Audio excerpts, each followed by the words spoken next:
Welcome to the first inaugural unboxing of the Stark Varg.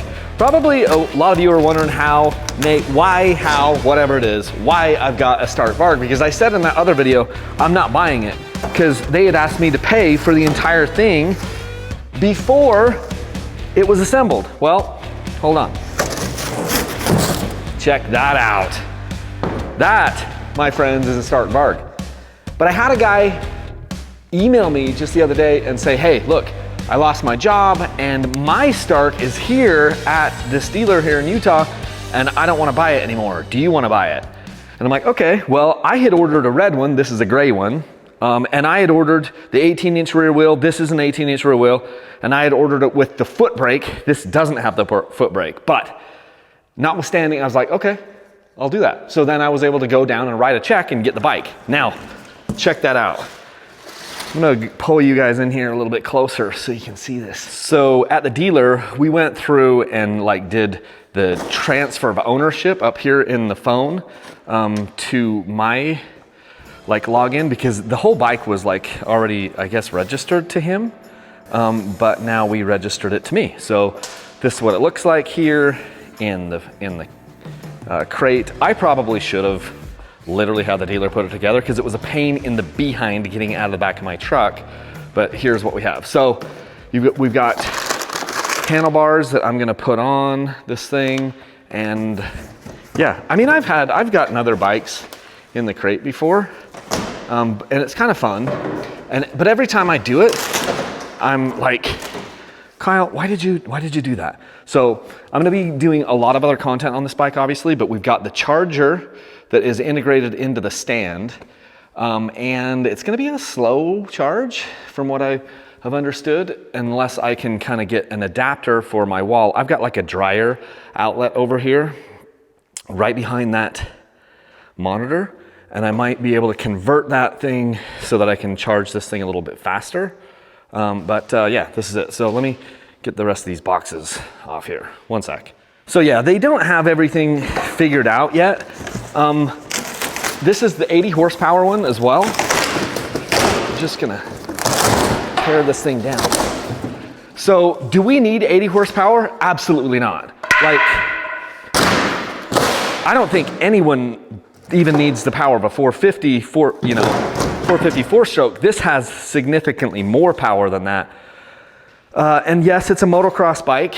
And no, I'm not a motocross guy per se, but I am riding more moto now than I ever have because my son is interested in moto. And so he's been doing that. Excuse me. And what's cool, one of the things that's cool about this is you can adjust exactly how much horsepower that you want through the app, through the phone. So that's what the phone came in before. I don't know if we can see this. Let's take a look at what's happening here. So they gave a little, it's like a Samsung, what is this? I don't know. It's powered by Android and it gets service through maybe is it T-Mobile or something? Yeah, so the bike can get over-the-air updates, I think. Obviously, I think it'll be able to connect to Wi-Fi as well. We're gonna find all that out as we go. But I think it can also get updates over the cell network. Now, I bought this little adapter here for $45 from the dealer. And this is going to basically allow this sucker to charge right off of just a regular outlet, which will take a longer charge time. But then if I get this thing converted over, but this is what I do now. There's I don't even know, stage 1, stage 2, I don't know. We're just seeing. This is the first I've seen these Starks at a dealer before, but I haven't ever played with one at all. So we're gonna be playing with this humdinger here. Should be pretty fun. You know, I think a lot of people are terrified that these are going to take over and there won't be any gas motorcycles. And I don't think that is the case. I think I think electric is a revolution that is coming. Look at all the Telerias, look at all the e-bikes, look at all the Surons, look at all those things, electric motion. There is zero there's a million like electric two-wheeled vehicles and four-wheeled vehicles that are coming onto the market. It is just like, it's booming.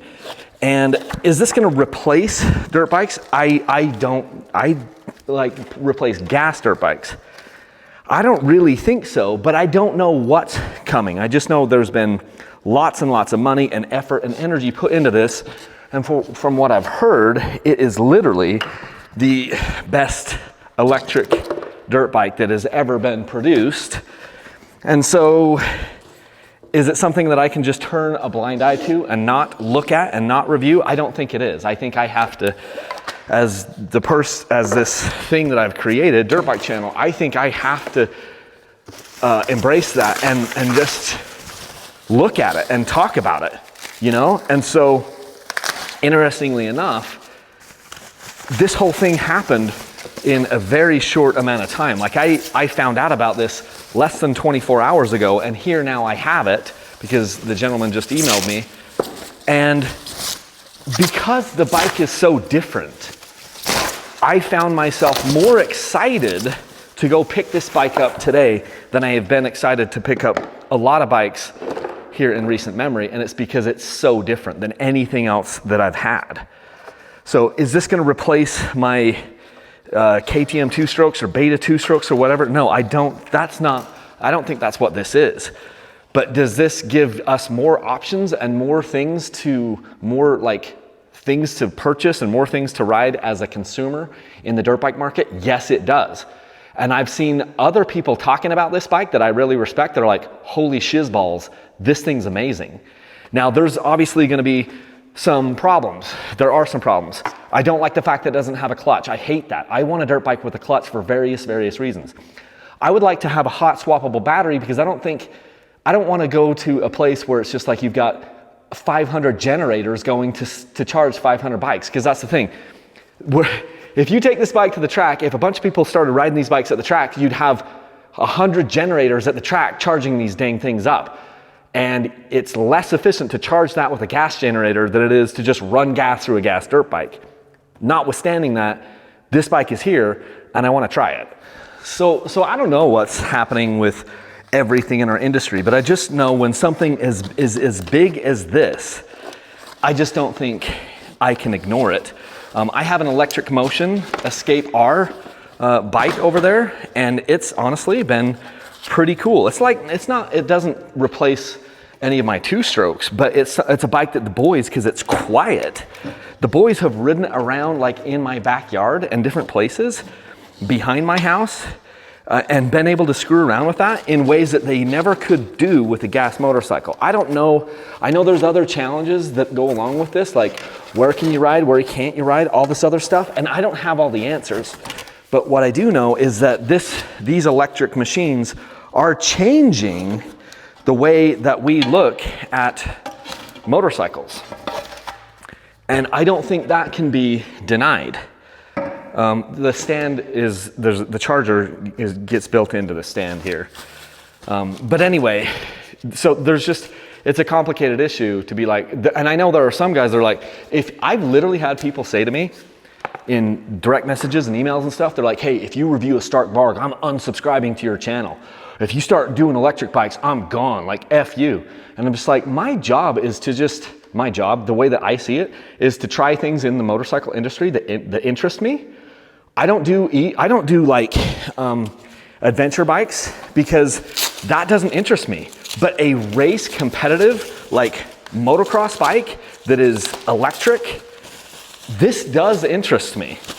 You know, like all of the enduro bikes that we know and love, all have like roots in racing, right? In motocross racing. And so that's what this thing is. And eventually they're gonna probably have more enduro versions of this.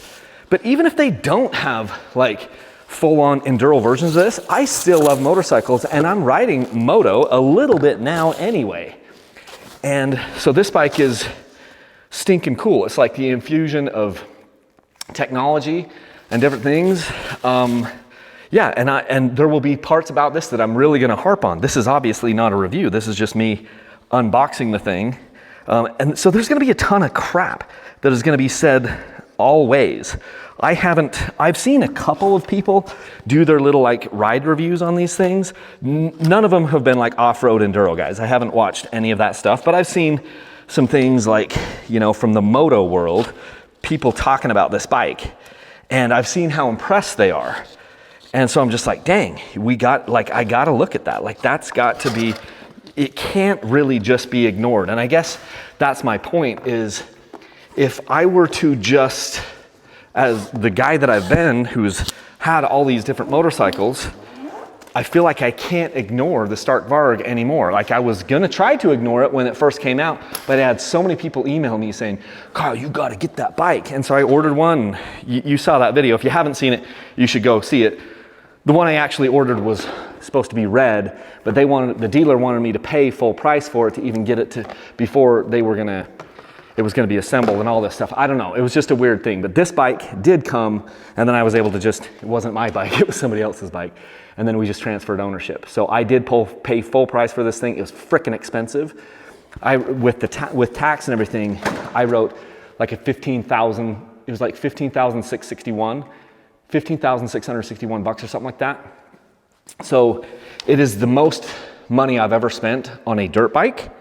But I mean, it could be really cool. It is really cool. Like from what I've seen, they are cool. Now, is it gonna be perfect? No. But is it cool? Yeah. Let's see what's in here. So this is cool. I guess is what we're paying for these bikes. Stark Future. This is a sweet toolkit. So, oh my gosh. Kamasa Tools, Certificate of Calibration. This shows, what was it? That's kind of cool. That's a nice touch, okay?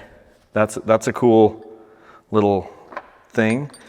And then, oh my gosh, so this is the nicest toolkit I've seen with any dirt bike, okay?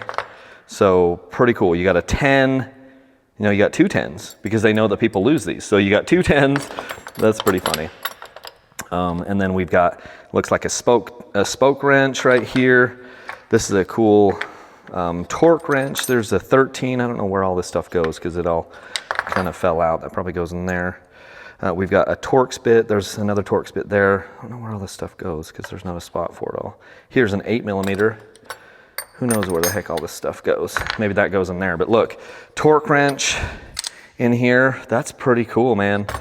And then you've got just some different, different sockets. There's a 17. There's a 3/8 down to a 1/4 inch adapter. There's some hex bits, some other things. Man, that's cool. That's cool. Okay. I mean, I like that. I don't know you're not gonna carry that on the trail. And I guess if you've got a bike like this, you're gonna have this stuff already. And oh, here's a quarter drive torque wrench too. So you've got the quarter drive torque wrench, and this is a 3/8 drive. Okay, so that's pretty freaking cool, guys. And that's a 1/4 adapter up to a 3/8. I don't really ever do that. But I mean, that's pretty cool. I like that. I imagine I'll have entire videos talking about the phone here and how all that stuff works.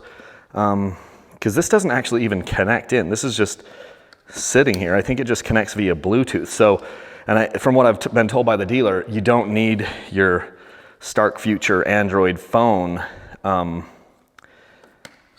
connect on here to run this. But yeah, there's a ton of stuff that happens through that. So I'm just gonna pull this stuff apart and then put my handlebars on and everything and get the front wheel on. But there's a ton of cool things. The dealer was kind of showing me like modes 1 through 5, and there's a million different things you can do. So it'll be interesting to see how complicated the app really is once I get into that.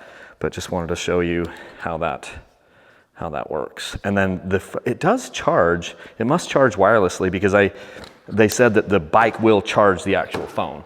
So this is like the weirdest little charger ever. Well, because look, I'm gonna put this in the stand, but here's this plug. I don't know what you call this kind of plug. I just don't know exactly what that is. But luckily, somewhere around here, I got this extra thing for an extra, let's see if this can be seen, for an extra, what, 50 bucks. They sold me this thing, which then will make it so that I can somehow put this onto here, and then I can plug that into a wall outlet and charge this bike. So gonna commence that now. All right, so one thing I wish they would have done is made this cable right here longer, because what I saw at the dealer is you barely have enough, I don't know how that, there we go. You barely have enough cable when this is like on, like in the stand, there's barely enough cable for this to actually even reach up in here, but okay, I mean, I don't know.